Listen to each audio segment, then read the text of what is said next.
Chers amis, bonjour.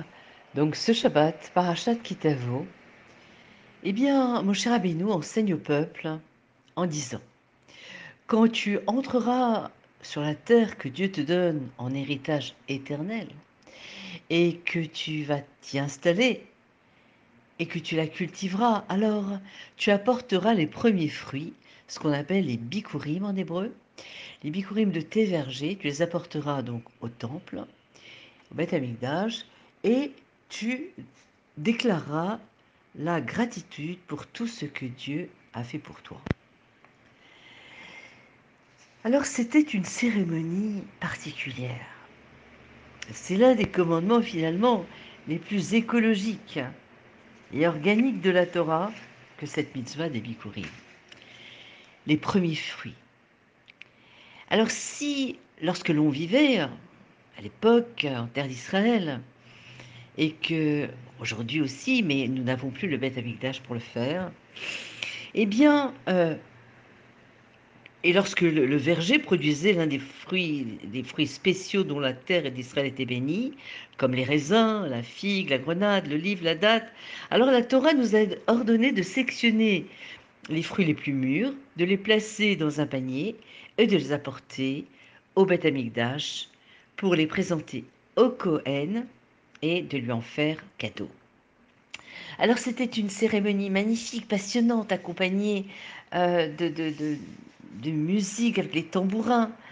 La Mishnah nous relate ces bikurim en nous donnant, d'il y a bien sûr maintenant une vingtaine de siècles, donc comment séparer les bikurim. Alors on nous explique qu'un homme, descendu dans son champ, il voit une figue mûre, une grappe de raisin mûre, une grenade, il les attache avec une ficelle et déclare: ce sont des bikurim.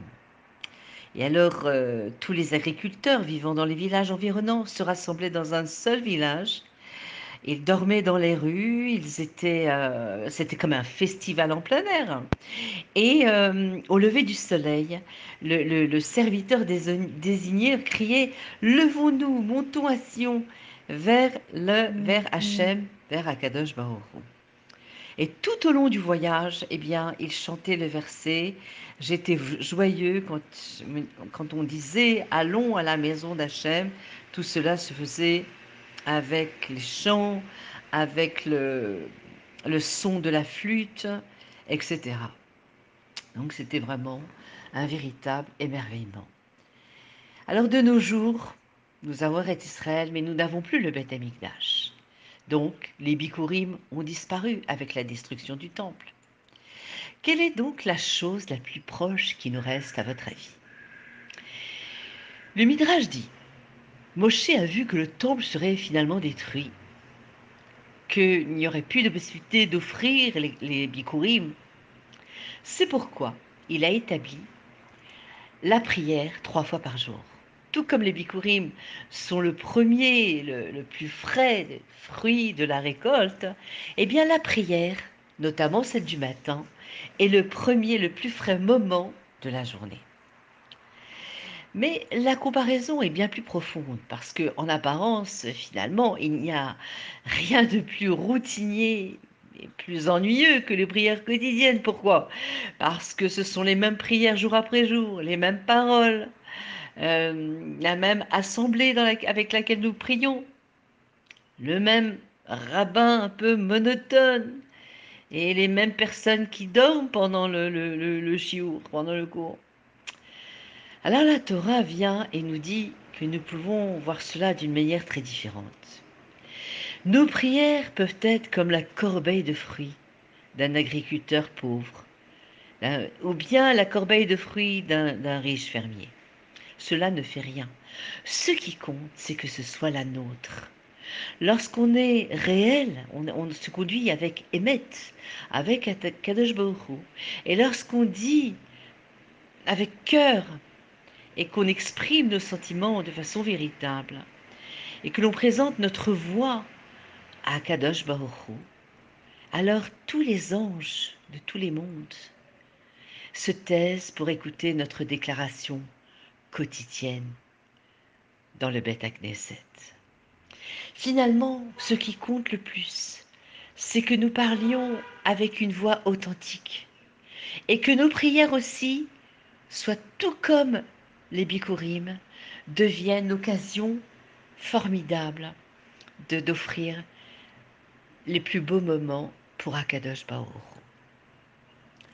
Alors le Baal Shem Tov, l'un des penseurs les plus profonds du 18e siècle, dont l'anniversaire est célébré, si Dieu veut, lundi prochain, 18 Elul, Chai Elul, a partagé l'histoire allégorique suivante. Il était une fois un lion qui était devenu furieux contre tous les autres animaux de la jungle.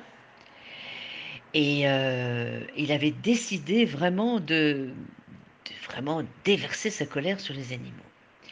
Alors, les animaux se sont dit, mais qu'est-ce que nous devrions faire? Et ils ont établi une réunion d'urgence. Si le lion laisse échapper sa colère, nous sommes tous finis. Pas de souci, dit la voix du renard, connu comme le plus rusé des animaux. Dans les réservoirs de mon cerveau sont stockées 300 histoires, anecdotes. Et lorsque je les présenterai au lion, son humeur sera transformée. Alors tous les animaux acquiescèrent. Mais pendant tout le voyage, au fur et à mesure de l'avancée vers le palais du lion, eh bien, au fur et à mesure, le lion avait oublié toutes ces anecdotes. Et les rumeurs d'oubli du renard, évidemment, se sont immédiatement répandues. Et beaucoup d'animaux ont été envahis d'une peur et d'une appréhension profonde. Alors, le moment de vérité arrivait. Tous les animaux levèrent les yeux suppliants vers le renard pour s'approcher du lion et pour accomplir la mission de réconciliation.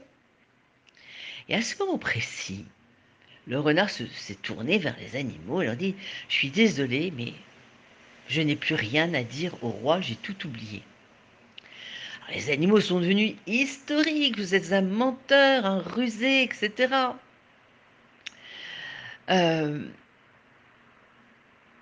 Et bientôt, ils ont exprimé leur colère. Vous nous avez trompés. Qu'est-ce que nous devons faire maintenant? Eh bien, mon travail, a répondu calmement le renard, était de vous persuader de faire le voyage de votre propre chef vers l'antre du lion. Alors moi, j'ai accompli ma mission. Vous êtes ici maintenant. Laissez chacun d'entre vous laisser aller votre propre voie et finalement réhabiliter votre propre relation personnelle avec le roi. Alors cette histoire, a conclu le Baal Shem Tov, illustre un problème courant dans notre religion.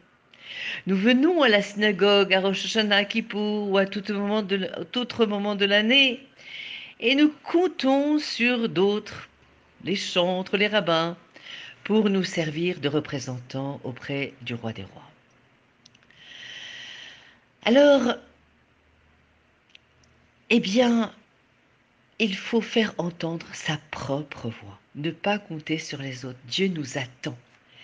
Et finalement, tôt ou tard, avec tout le respect que l'on doit, bien sûr, à nos rabbins, à nos chantres, à nos shluchei tzibour, eh bien, chacun d'entre nous doit découvrir sa propre voix intérieure, sa passion, son esprit intérieur, et parler avec Kadosh Baruch Hu d'une manière directe et unique.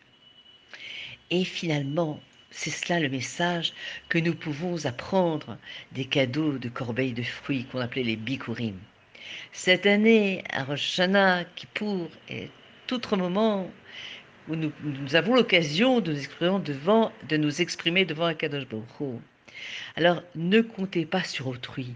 Parlons directement à Akadosh Baruch Hu, avec nos propres mots, notre propre âme, cœur à cœur, à notre véritable place.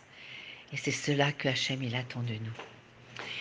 En ce mois d'Elul, où les moments sont vraiment propices, puisque le roi est dans les champs, le roi est 13 attributs de miséricorde sont dévoilés pendant le mois d'Elul, eh bien, faisons entendre notre voix à Kadosh Baruch Hu, mais pas d'une façon monocorde, pas d'une façon habituelle, routinière, mais empreinte de joie et en même temps de sérénité et de profondeur dans nos prières. Je vous souhaite Shabbat Shalom ou Mevorach.